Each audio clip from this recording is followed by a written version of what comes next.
What's up, everybody? It's Jeffrey Lyles welcoming you to another edition of Lyles Figure Files. And as you can tell, I am basking in the glory of another Niners playoff win made even more special because we knocked out the Dallas Cowboys, America's team, who I hated since the 90s once they cost my boy Steve, Jerry, Ricky, all the crew multiple Super Bowls during the 90s, closely followed by the Packers. You're not here to talk about Niners football. That's just me. So we're going to talk about something else that's near and dear to my heart. Marvel Legends. Now the crazy thing with Marvel Legends is I'm starting to have this love-hate kind of thing going on with them. I love the figures. I love most of the work. I love how they turn out. But I'm really hating on the prices. Prices are crazy. They're ridiculous. And it feels like Hasbro is just randomly going, that's the price. Oh, look, it landed on $43.99. That's the price of this figure. Here's another one. This one's going to be $27. And hey, this one's going to be $25. I hope you guys are feeling a lot better about that price point. For me, it's all over the place. And it's crazy. It's wild, especially right now because I don't know about you all, but I've been hitting a Target like a wild man, searching their clearance aisles because I'm seeing so much stuff on super clearance. Like I got the Everett Ross figure from the Black Panther, Build-A-Figure Atuma Wave. That was regularly $25 for $7. I didn't necessarily need an Everett Ross, but I was like, hey, a suited figure for $7, sign me up. I never would have paid $25 for that figure, even with the Build-A-Figure part to it, but for $7, sign me up. And then more Black Panther Legacy Collection. You got your Nakia, your Shuri figures for $7, M'Baku $8. Like, these are ridiculous prices for figures that should be $20, maybe $23. Definitely not $25. But to get them on these clearance prices kind of makes me rethink the whole thing. Should I be buying these figures for $23 or $18 on a sale when Target has one of its big coupon special savings? Buy such and such, you get $10 off. Spend $100, you get $25 off your figures. Now it's kind of like, well, maybe I should just play the long game. Wait until the tail end of the year when everything's clearance out. Of course, I got that Build-A-Figure Bone Breaker Wave, most of those figures for under $10. And that wasn't the end of the year, but I felt like I really came out ahead. I wasn't quite as fortunate with the Build-A-Figure Controller Wave, where I'm seeing reports where people are finding the figures for $7. I saw a Speedball and USA Agent for $7.99, but I didn't see Quake. I didn't see Thor. I didn't see any of those other figures for that cheaper price. So I'm glad I got them for a little bit cheaper than retail. Like I got Blue Marvel for $17. So I feel like anytime I can get a Marvel Legends figure under that $20 threshold that we paid for so long, I feel like I'm coming out ahead. But it does kind of sting a bit when I'm paying $25 for that classic comic book Black Panther, only to read reports and see that people got him a few months later for $8. It's like, jeez. And that's the thing right now with being a Marvel Legends collector, because these prices are going up, but they're coming down and they're getting clearanced out almost as quickly. So just another super major example. Walmart right now has that amazing fantasy Spider-Man figure. It was originally $27. It made me go, are we insane charging that price for a regular Spider-Man figure with no special allotment of accessories, no deluxe accessories, no bonus? It's just a Spider-Man figure, maybe 4 accessories, maybe 1 new part for $27.99. Now that figure is $9. And it feels like that's not a fair price. I mean, that's like a steal if you get a Marvel Legends figure in 2023 for $9. It's like, I win. I just need to buy a few multiple lottery tickets and cash out while I'm ahead. But the thing is, I always felt like $20 was the price point that was golden for this line. And I felt that when they bumped them up to $22.99, it was like, okay, we've lived off this $20 price point for so long. And yeah, with tax getting up to $24 seems to be a bit sticky. But I paid that because I felt like we'd gone $19.99 for so long. Inflation, blah, blah. Okay, I'll go along with the price of plastic, cost materials, whatever, going up, that these figures can get a price increase since 2014. no problem. It was that jump up to $24.99 that I felt was them going a little bit too far, too quickly with another price jump. And I felt that was a problem, especially now when we're seeing these figures come down to such drastic, everything must go slashing in half, and in some cases 70% off the price point. Take a look at that Peter Parker Ned Lee set, which you can still get right now on Hasbro Pulse for $55.99. Or you can go to Amazon and pay $38.99. Or if you were really fortunate and happened to get to your targets in time, you could get that 2-pack of Ned and Peter for $15.99. Clearly, a set of 2 figures wasn't worth $55. That's way more than $25 a piece for 2 figures who didn't really have anything that spectacular, that amazing, or that friendly for your price point. And I think $15 is a real steal. Like, grab it right away if you can get it for that price point, even now. But I feel like maybe if this set was somewhere around the lines of $30, or even that Amazon price of $38.99, I would feel like, okay, I'm not getting ripped off here, and it's a fair enough price with the accessories we're getting. But I just feel like Hasbro went way too hard with that $55 price point. So of course people are gonna be like, I don't need it that bad, I'll wait till later. And then later comes and it's like, this is the price I would have paid for it already. And I'm wondering if Hasbro is trying to do this thing of, we don't care how many people buy this figure at clearance price. If we can get X amount of people willing to pay $55.99 for this figure, then we've won. I kind of wonder if that's their mentality and that's why they're charging these outrageous, outlandish price points for figures, because they're just hoping to get a certain percentage of collectors buying, maybe not even collectors, because I think collectors are starting to smart up to what's going on with Hasbro. They're seeing these figures drop down to dramatic price points later on, whether that's from a sale at Pulse, if GameStop is just going, everything must go, or if you just patiently wait on another Target sale where it's a spend $10 or spend $50, get $10 off of that purchase price, spend $100, save $25. Those coupons, those sales come up quite often. If you're a WWE collector like me, Legend 17 just came on shelves 2 weeks ago. Then the next week, they were 50% off. And it's like, well, sign me up for that 50% off sale. So action figure prices are going crazy. They're going up higher, but I feel like they're coming down just as quick. So it's a weird time to collect this figure line in general, because it's like, do I need to spend $25 on this version of She-Hulk, the MCU She-Hulk? Or if I come back in April or June when she's $9, I feel like I've really come out ahead. I don't know if there's such a rush to get these figures before everyone else, unless you're reviewing figures on your YouTube channel or whatever, on your website. But for me, I don't need to do that. I'm not in a rush. I still got a slew of figures I need to review and open up anyway that I can afford to wait. I'm curious to see what you guys are doing. And it feels like that was a lesson Hasbro maybe should have learned in 2022, but they still haven't. And in 2023, the prices are still all over the place. It's crazy. So take a look at that Ronin figure. The Ronin figure looks great. Got a lot of nice new original sculpting. I feel like back in the day, this figure would have just been included in a regular wave. There'd have been no deluxe price point. There would have been nothing special to him. He'd have just come out in a wave and we're like, wow, that's the figure in this wave, this the showcase, the one that got all the extra attention. The reason why we have this blank body Crystal, because she's an easy paint up of a normal female mold, and all we have to do is come up with a new head sculpt for her. And that would have been fine, because it's like Ronin has all these new pieces. And hey, we need Crystal anyway to complete the Humans. Nod and hint, Hasbro. And I just feel like that's where they've kind of gotten sideways with not putting out so many dedicated comic book Build-A-Figure waves. So Ronin is $38.99 and he is an Amazon exclusive.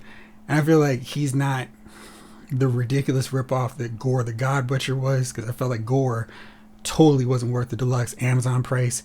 And eventually some Pulse or some Prime Day, Amazon's going to slash the price on Ronin, so it's going to be much more feasible, much more tolerable to pay $25 for that figure. And it's going to feel like a deal to get him for $25 instead of $38, when I feel like all along he should be $22.99, like a standard regular figure. We got that Fire Lord retro Fantastic Four figure. He was a little slim, not as buff as he should have been, and he was $24.99. And I kind of feel like we're not getting this stuff balanced out too well, guys. Let's fix this. Let's come up with a consistent price point and balance it out. Let's if a 6-inch figure standalone is $24.99, that's the price all of them need to be. It shouldn't be Hulk is more mass, so let's charge $43.99 for him. And hey, Toad is smaller, so we somehow need to charge $34.99 for him. That's really weird. I still do not understand how they're coming up with the prices for these figures. So then, making it even more complicated, more confusing, more maddening for your wallet, they showed the Gamerverse Spider-Man. This is a great looking figure based off that amazing Spider-Man game that, still playing. It's awesome. That figure's $35. And I'm looking to see, like, where is this $35 worth with this figure? It's got the articulated toe joint. That's great. It's got all the articulation of the best Spider-Man we've got. So pinless joints. It looks amazing. Like I said, it's a great looking figure. But there's nothing to justify $35 with this figure. We've got a cool web line. We've got that extended web line that doesn't really wrap around figures like I think would be really cool. It's got some web effects blast. It's got a web punch hand accessory.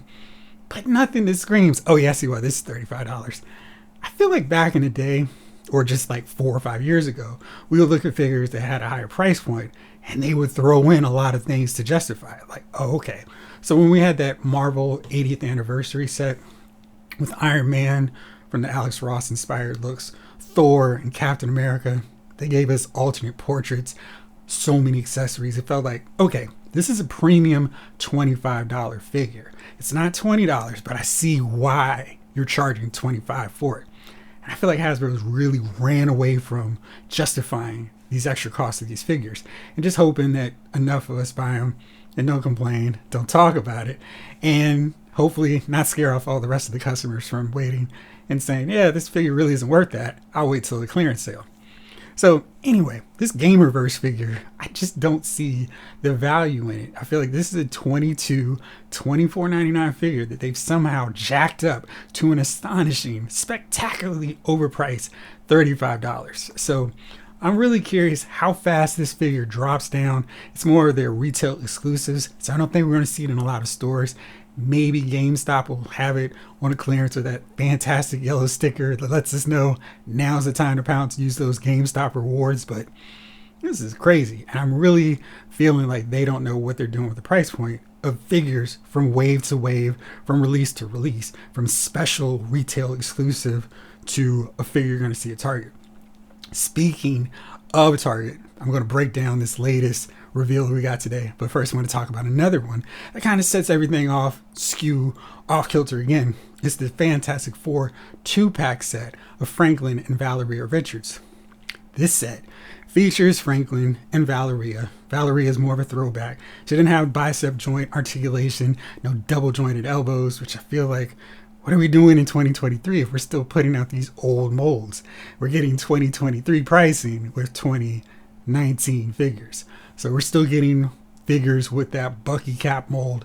And yeah, he's got some cool flares, accessories, and nice boots. But even the orb can see it's not right paying for figures with pins in 2023. Especially when you're using a buck from way back with 2014, 2015, the return of Marvel Legends. That's wild to me, so I don't get it.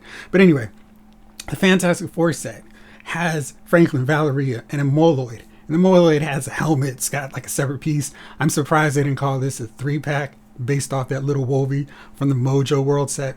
But this is a reasonably priced set. We've got accessories.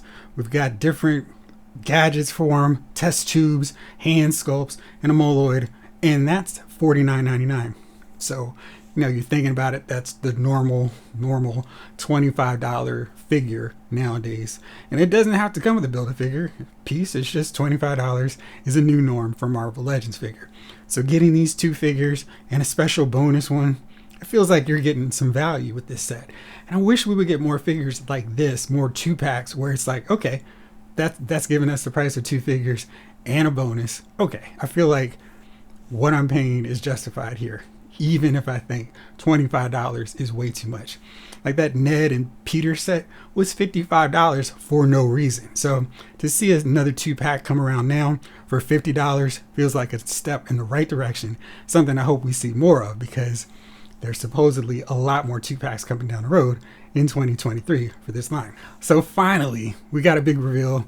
It's I guess that Monday or special Tuesday, where we got a new Marvel Legends reveal of an upcoming figure, and that was Yondu from the original Guardians of the Galaxy. And of course, that means I'm going to be raising my hand going, hey guys, I've got a new Complete the Crew, the original Guardians of the Galaxy. Now, I've already gotten one member of this original squad with Vance Astro. That's really cool. Of course, he played a part in the DNA run, so he was able to kind of toe the line between both. And now that we've got another original member coming, we can have him partner up with either team, whatever incarnation of the Guardians you want to put him with. But of course, that means now I'm going to be wondering how long before we get the rest of the team. I think it shouldn't be too long because it's not that huge a crew. He's using that Sunfire mold, so he's got the butterfly shoulders. That's great for an archer. Some pinless joints, but then there are some pins as well.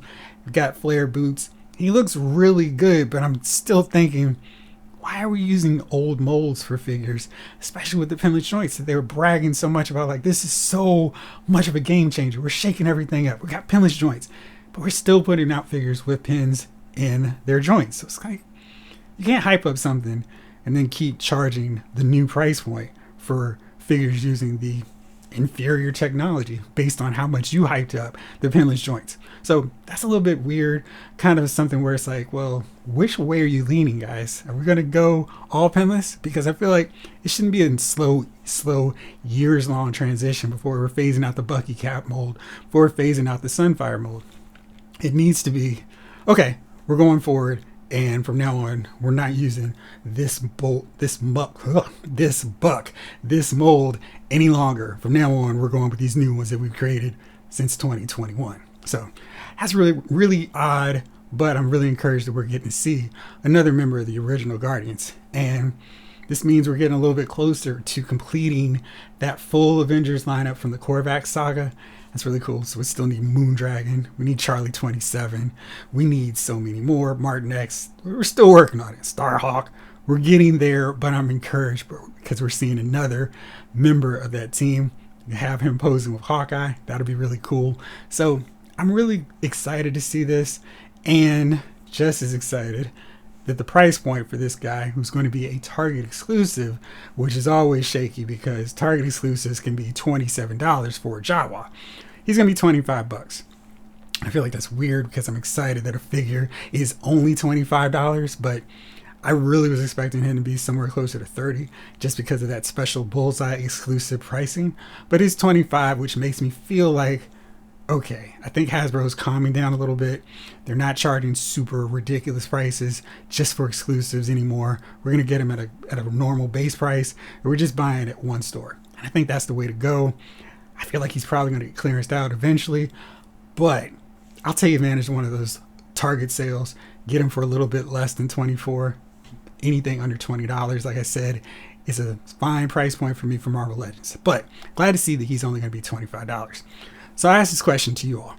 How are you paying for your Marvel Legends? Are you just going, I'll see you guys in November. I'm going to take advantage of a big Pulse sale, that end of the year deal, or maybe even the summer spring sale that they put out every year and cash in big time. Or I'm going to take advantage of some Target sales. I'm going to take advantage of Walmart whenever they have sales. Never. And just hope for the best. Or I don't care. I'm in for this line for whatever. $26, $30, $45, $70 for a 2-pack. I don't care. I'm paying for it. Let me know in the comments what you think, because I think I'm kind of leaning more towards waiting them out and hoping for the best. Sometimes like that controller wave where I kind of get bit, where I'm scrambling, racing to find a Quake figure that's not $40 at this point.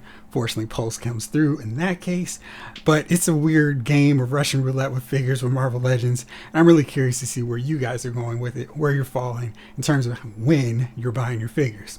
So let me know. Thank you as always for watching, and if you are not on any bandwagon on any team left in the playoffs, might I you to sign up for the San Francisco 49ers, because we could use your help to beat the Eagles.